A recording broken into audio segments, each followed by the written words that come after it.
The king, like his father, has always been a man of tradition and modernity in equal measure, and his Italian-themed dinner at Highgrove the other day, last night or the night before, was a glittering affair with guests ranging from Hollywood royalty to actual nobility, and it was a diplomatic exercise in gastronomy.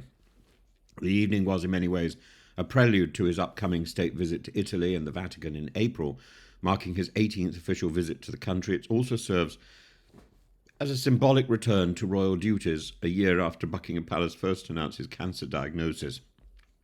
The list alone reflected the king's deep connections with Italy, both culturally and politically. David and Victoria Beckham, Dame Helen Mirren, Donatella Versace, Stanley Tucci were among the attendees alongside Italian dignitaries, including the ambassador to Italy, Lambertini. And the menu, crafted by Francesco Mazze, paid homage to both British and Italian culinary traditions, seamlessly weaving together Scottish crab, a Suffolk red porchetta, and Highgrove fine herbs ravioli. And even the drinks were curated with precision, with a mixologist, Alessandro Palazzi, crafting James Bond-worthy martinis infused with herbs from the Highgrove Gardens.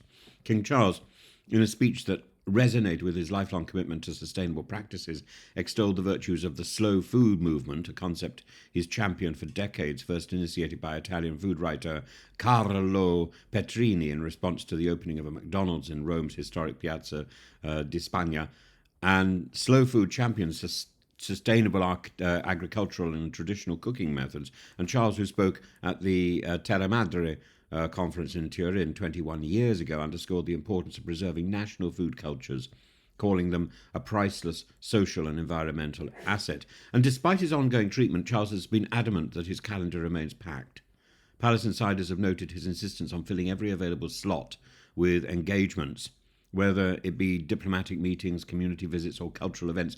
And recently he went to see the Pirates of Penzance, well done, at the London Coliseum. It's just another example of his undimmed enthusiasm for public life. And Queen Camilla, meanwhile, has also kept busy opening schools, engaging in literary and fashion events, including an intimate dinner with Helena Bonham Carter and Sir Stephen Fry.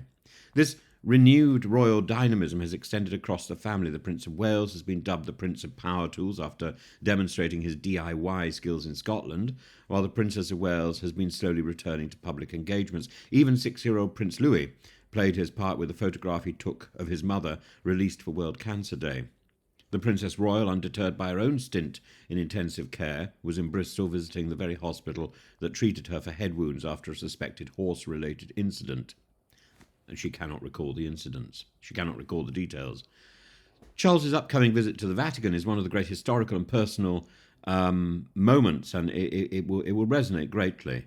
As Supreme Governor of the Church of England, his relationship with the Catholic Church is deeply entwined with centuries of religious history. His meeting with Pope Francis will take place within the context of the Catholic Church's Pilgrims of Hope Jubilee year, a moment of reflection on unity and faith. And it's worth noting that Charles's commitment to interfaith dialogue has been one of the defining aspects of his tenure as Prince of Wales and now as King.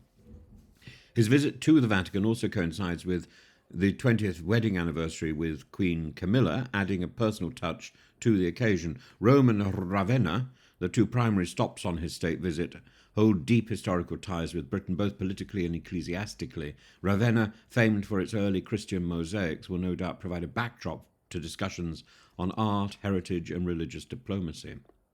The resumption of a full royal schedule after a period of health uncertainty signals not only Charles's determination but also the broader resilience of the monarchy. The slimmed-down royal family has been strategically deployed across engagements both at home and abroad, and the Duke and Duchess of Edinburgh have been in Nepal celebrating the dedication of the new Gurkha recruits, reinforcing long-standing military and diplomatic ties. And as the king prepares for his high-profile engagements in Italy and the Vatican, it's clear that his vision of a modern, engaged monarchy is in full swing. Whether discussing slow food over dinner at Highgrove or preparing for a papal audience, Charles is proving that he has no intention of slowing down. As one palace aide put it, keeping busy seems to be the best medicine for the king, and indeed for the future of the monarchy.